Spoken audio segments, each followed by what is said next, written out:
Welcome to মুনমুনের classroom. আমরা করছি WBA যে টেস্ট পেপারের আজ ফার্স্ট স্কুলেরই থার্ড পার্ট, যে তোমার D2 আর D3 পেজে পাবে। কি বলেছে? TiCl2 পরাচুম্বকীয়, কিন্তু TiO2 অপরাচুম্বকীয় কেন? না, Ti এর ইলেকট্রন বিন্যাস হচ্ছে আর্গন 4s2 3d2। তাহলে TiCl2 যৌগে Ti2+ এর ইলেকট্রন বিন্যাস হলো আর্গন 3d2 4s0, অর্থাৎ বিজোড় ইলেকট্রন রয়েছে দুটো ধ্রুবকে, তাই এটি পরাচুম্বকীয় বা প্যারাম্যাগনেটিক।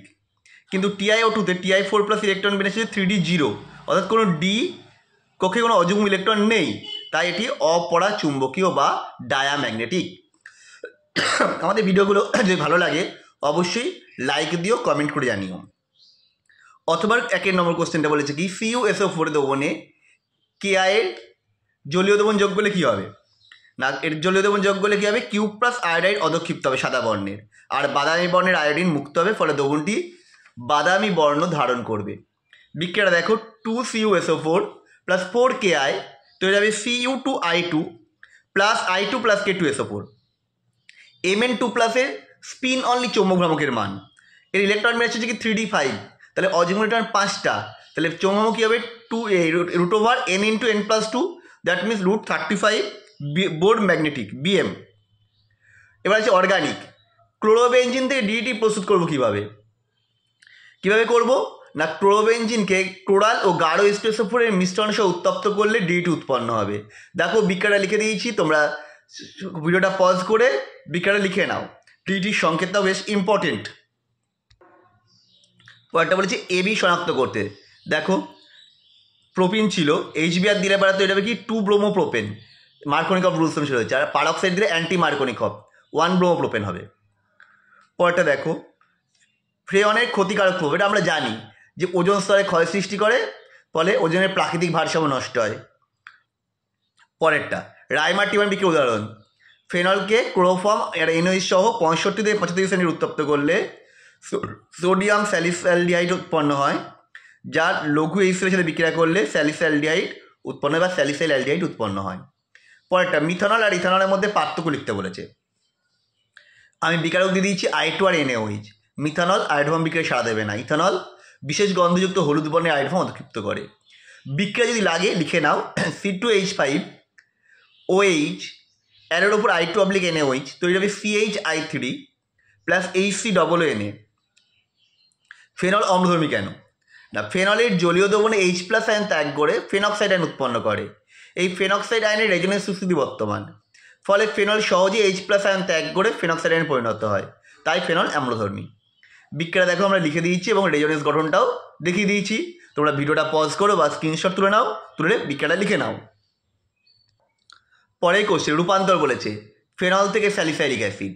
দেখো ফেনলকে প্রথমে NaOH দিলাম, সোডিয়াম ফেনেট উৎপন্ন হলো, এবার CO2 120 থেকে 40 ডিগ্রি C আর 4 থেকে 7 atm চাপ তৈরি হবে সোডিয়াম স্যালিসাইলেট, একে অম্লায়িত করেছি লঘু HCl দিয়ে, তৈরি হবে স্যালিসাইলিক অ্যাসিড। পরেরটা উইলিয়ামসন সংশ্লেষ দ্বারা কীভাবে ethyl tertiary butyl ethyl ether উৎপন্ন হবে। তাহলে টার্সিয়ারি বিউটাইল অ্যালকোহলিক সোডিয়াম লবণকে ইথাইল ক্লোরাইডের সঙ্গে বিক্রিয়া ঘটলে তৈরি হয়ে যাবে এই ইথার যৌগটি। দেখো আমরা বিক্রিয়াটাও লিখে দিয়েছি। নেক্সট কোশ্চেন চলে আসি। এবি শনাক্ত করতে বলেছে, ওএইচকে দিয়েছি Me2SO4 মিথাইল সালফেট তৈরি হয়ে যাবে অ্যানিসোল, এ যোগ হচ্ছে অ্যানিসোল, একে ব্রোমিন আর Fe চূর্ণ দিলে তৈরি হবে প্যারাব্রোমো অ্যানিসোল, বি যৌগ। তারপর আবার আছে এর থেকে F শনাক্তকরণ। প্রথমটা দিয়েছে হচ্ছে হান্সডিকার বিক্রিয়া, ব্রোমিন আর দিয়েছে KOH দেওয়া হয়েছে, তৈরি যাবে প্রাইমারি অ্যামিন, মানে CO গ্রুপটা বেরিয়ে যাবে আর নিষ্ট হয়ে যাবে। তারপরটা হচ্ছে বেঞ্জিন ডাইজোনিয়াম ক্লোরাইডকে HBF4 দিয়েছে, তৈরি হয়েছে ফ্লুরোবেঞ্জিন বি। তারপর নাইট্রোবেঞ্জিনের জিঙ্ক অ্যামোনিয়াম ক্লোরাইড আর জলীয় NOH দিয়েছে, তৈরি হয়ে গেছে N-ফিনাইল হাইড্রক্সিল অ্যামিন, এটা সি। তারপরে ডাইজোনিয়াম লবণের সাথে ক্ষারীয় বিটা ন্যাপথলের বিক্রিয়া তৈরি হবে অ্যাজো যৌগ, এটা আমরা দিয়ে দিয়েছি। এরপর অ্যানিলিনকে CF3COOH দিয়েছে, তৈরি হয়ে যাবে নাইট্রোবেঞ্জিন ই। নাইট্রোবেঞ্জিন NH2 দিলে তৈরি হয়ে যাবে মেটা অ্যামিনো নাইট্রোবেঞ্জিন। তারপরে বলছে নিচের পরিবর্তনে বিকারক লিখতে বলেছে। নাইট্রোবেঞ্জিনকে গাঢ় স্টেজের উপর ধূমায়মান এই যে নথি দিয়েছি তৈরি হয়ে যাবে মেটা ডাইনাইট্রো বেঞ্জিন। NO2 দিলেই একটা NO2 গ্রুপ NH2 গ্রুপে কনভার্ট হয়ে যাবে। পরেরটা CONH2 আছে, Br2KH দিলেই তৈরি হবে অ্যানিলিন। একে CF3C≡H দিলেই তৈরি হবে নাইট্রোবেঞ্জিন।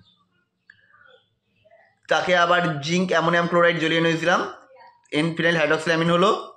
তারপর টলেন্স বিকারক দিলে তৈরি হবে নাইট্রোসোবেঞ্জিন NO। এরপর চলে আসছি পরেরটা বায়োমলিকুলস। পেপটাইড বন্ধন কি?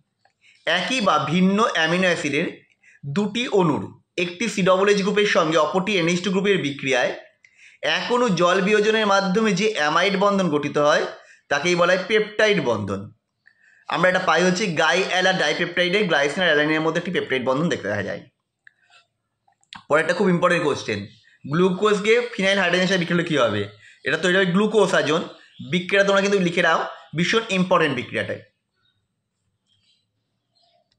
পরের কোশ্চেন, প্রোটিনের প্রাইমারি গঠন কি? কোনো প্রোটিন অণুর পেপটাইড মধ্যস্থ অ্যামিনো অ্যাসিডের বিন্যাসই হলো প্রোটিন অণুর প্রাথমিক গঠন বা প্রাইমারি গঠন। আমাদের এই যে থার্ড পার্টটা শেষ হয়ে গেল, পরের দিন লাস্ট পার্ট অর্থাৎ 5 নম্বর কোশ্চেন নিয়ে আমরা হাজির হব। ততক্ষণের জন্য কেমন লাগলো ভিডিওটা কমেন্ট করে জানিও। আবার দেখা হবে নেক্সট ভিডিওতে।